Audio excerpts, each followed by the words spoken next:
Welcome to the ISO Show, dispelling myths and sharing tips for success to improve your business with ISO standards, with your host, Mel Blackmore.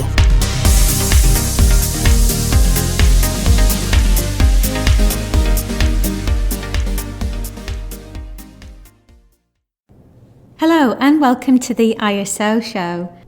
We often get asked which is the best ISO standard to go for and what are the benefits. Well, we'll be taking a deeper dive into the most popular ISO standards this year on the ISO Show, but I thought I'd kick off with highlighting some of the key findings of the annual ISO survey, which was last published in December 2018 by the International Standards Organisation. The survey provides information which has been submitted by accredited certification bodies across the globe. For those that aren't aware, it's only certificates issued by accredited certification bodies that are actually legitimate. For more information on selecting a legitimate certification body, check out ISO Show episode number 19. So the ISO survey provides information on the number of certificates issued and number of sites certified. As the number of sites certified is higher, this is where I'm going to be focusing the countdown. But before we dive into the top 5, I'd like to mention 2 standards that came close to being in the top 5. The medical devices standard, which is ISO 13485, which is the most popular in the United States of America, closely followed by Germany. And interestingly, this is the only standard where the USA is top of the charts. The other standard that's worth a mention that isn't in the top 5 yet, I'd say, it's the new kiddie on the block, ISO 45001, the health and safety standard. Now, for years, the predecessor to this, which was OSAS 18001, OSAS standing for the Occupational Health and Safety Standard. It was very popular in manufacturing and construction. However, since this standard has become an ISO standard just about a year ago, it's seen a significant increase in demand. Not only with those companies that have already got OSAS 18001 and looking to migrate to the new standard, but also new companies keen to commit to raising higher standards of health and safety. So what does this particular standard cover? Well, it's based on Annex L, so it has a common framework that other standards such as 9001 has, plus it has some really valuable features. Obviously ones that you would expect, like doing risk assessments and monitoring, measuring health and safety risks. But some of the new areas that are actually hot topics at the moment in industry are things like mental health and also getting all workers involved, workers and key stakeholders. So there's a feature on worker participation and consultation. So personally, I think it's great that there is very much a focus on behavioural health and safety and getting everybody involved so that you have a culture of health and safety within a business. So I think that's got to be a good thing. So if you're wondering where to begin with health and safety, this is a great little toolkit to get you started. So which countries are taking the lead on this? Well, China is taking the lead, followed by the UK and Italy. And UK and Italy are actually pretty much neck and neck for second place here. So which ISO standard is the 5th most popular in the world? Drum roll, Steph.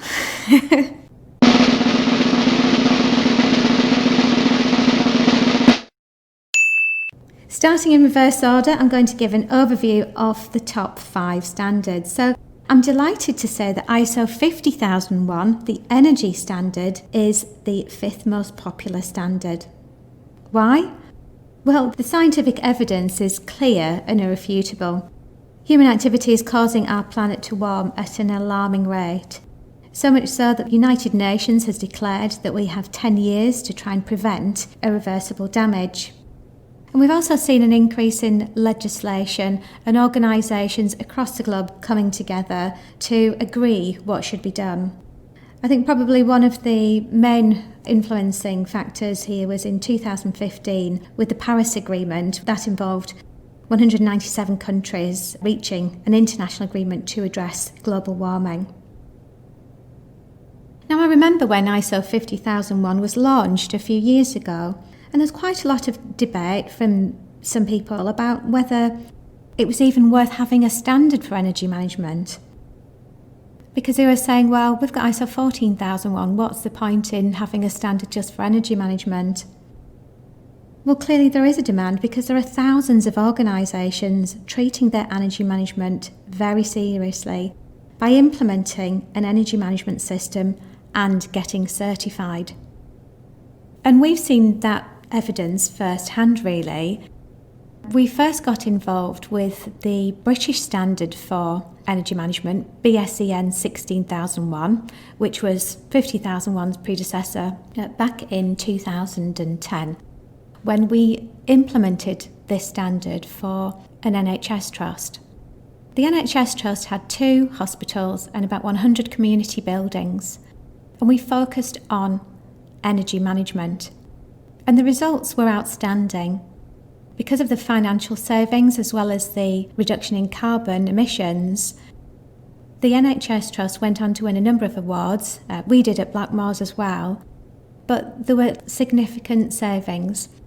And from then on, we thought, well, actually, I wonder if this could be applied in other types of organisations. So we did that with a data centre organisation. That's a large global data centre organisation called Equinix. We started with that in the UK and with the data centres in Holland, and then eventually we rolled that out across EMEA. That then actually set a trend within the data centre industry that others could follow, which has had an impact, obviously, on the environment. But I think it's safe to say that, for those organisations where energy is one of the biggest overhead costs as well, it just makes commercial sense to focus on reducing that because you're going to be more profitable if you're reducing your overhead costs. So moving on to the 4th most popular standard, which may be a surprise to some. Any guesses out there? You may be surprised to hear it's actually ISO 22000. Which one's that, I hear you say? Well, you probably haven't heard of it unless you're in the food industry, as it's the food safety standard. Interesting, isn't it, how a sector-specific standard is so popular? However, it's not across the board internationally. It's just particular countries that are taking the lead with this one, namely China, Greece, India and Japan. And they're head and shoulders above other countries in terms of leading the way in food safety.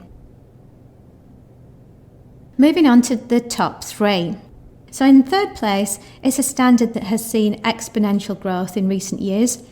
It's the Information Security Standard, ISO 27001.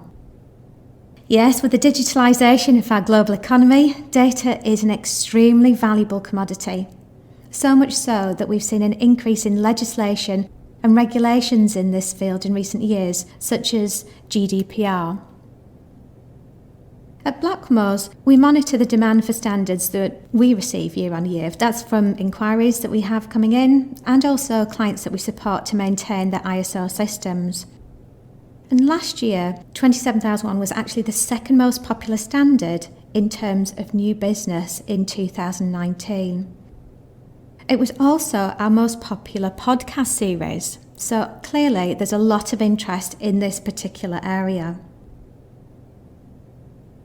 So I wouldn't be surprised to see the new ISO figures change when the latest ISO survey is published later this year. So why has ISO 27001 become so popular?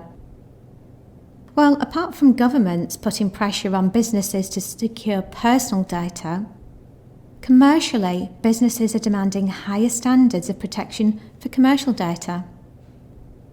Now, there's a common misconception about 27001, and it's just about IT data. But it's not. And that's something that we always, have a bit of a challenge with addressing with businesses. So I'd just like to explain that in a little bit more detail because there's so much more value in this particular standard than just looking at IT security controls. So it also covers personnel security. In fact, when studies are done, year on year by different governments about errors and security breaches, it's usually human error. Okay, so that helps to address controls around people managing data within a business. It also covers physical security. So there isn't much point in having secure systems from an IT perspective if you're not locking up a server room or having, free access to your premises. Now, interestingly, before this standard became an ISO standard in 2005, it was a British standard. But it was so popular in Japan and other countries, it soon became an ISO. Well, looking at the figures today, it's clearly still as popular as ever, as Japan is still leading the world when it comes to the number of sites certified. But China is actually catching them up now, followed by India and then the United Kingdom. Moving on to the second most popular standard in the world, a well-deserved second place goes to the environmental standard, ISO 14001. As you know, my lovely ISO show listeners, we're living in a decade of climate change emergency. Yes, the word emergency is being declared now in 2020, country by country, citizen by citizen. At the time of recording this podcast, the figure was at 810 million citizens that had declared climate change as an emergency. As humans and as business representatives, we have a huge responsibility now to try and reverse the damage that we humans have caused our planet. We're at a unique stage in our history because never before have we had such an awareness of the damaging effects we're causing our planet. And never again will we have such a unique opportunity to try and reverse the effects of climate change. All businesses, I believe, should be accountable for their environmental footprint. And if we're going to be carbon neutral by 2050, we need a real mechanism for change, not just having a piece of paper labelled an environmental policy, which a lot of businesses do because it's a tender requirement. Now, I'm not saying all businesses, but there are a lot of businesses out there that do have environmental policy statements and they just simply pay lip service to them. Now, this is something I'm personally extremely passionate about, and at Blackmores we're going to be focusing on how businesses can help to reverse the damage that they're doing to the environment over the next decade. And it's not going to be easy, but it does have to be done, as we're putting our children, our grandchildren and future generations at risk by not doing anything at all. So, whether your organisation has a desire for ISO 14001 certification or not, to be honest, I don't think that's a factor here. But just acting responsibly and doing the right thing is. So I implore you to start by today considering how your company can be more efficient with your resources. Do you really need to print out that agenda? Or could it be emailed and available on a shared screen? Do you really need to drive to that meeting next week? Or could it be substituted with a Skype call? Do all of your office appliances need to be switched on 24/7, 365 days a year? Probably not. It's those little steps that all of us can take as individuals that can make all the difference. Well, I've probably gone on enough about environmental matters. I'll get off my soapbox now. But you can see clearly I'm really passionate about this, and it's the same with my colleagues here at Blackmores. And I haven't even mentioned about what 14001 actually does. But if you'd like to find out more about this, you can check out our 14001 Steps to Success series, which is on the ISO show. So that just leaves us with Top of the Pops number 1. Drum roll again, please, Steph.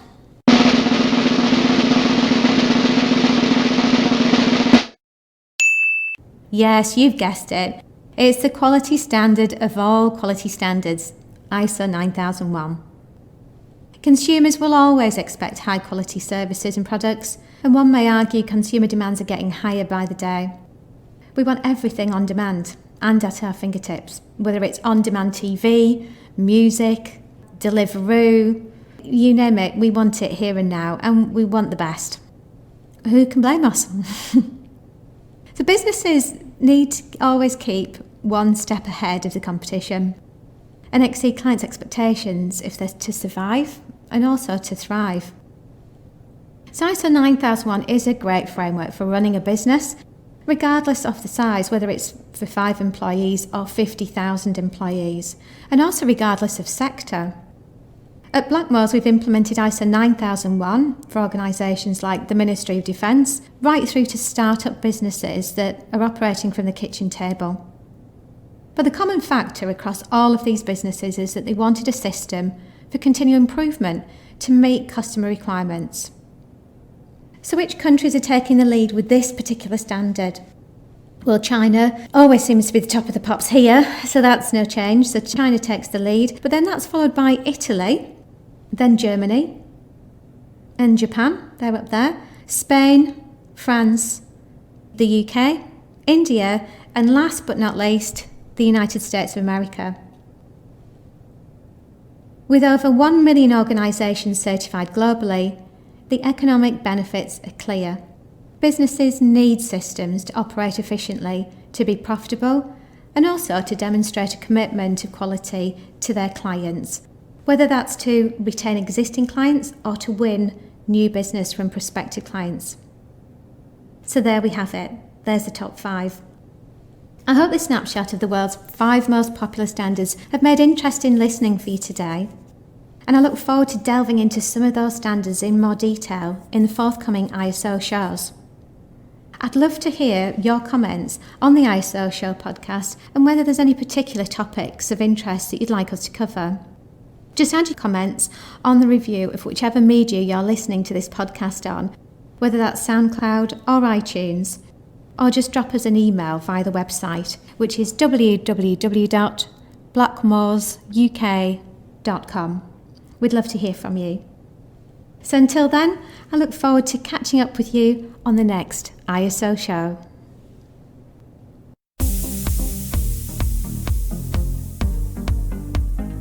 Looking to use ISO standards to drive better business practice? Contact us at Blackmores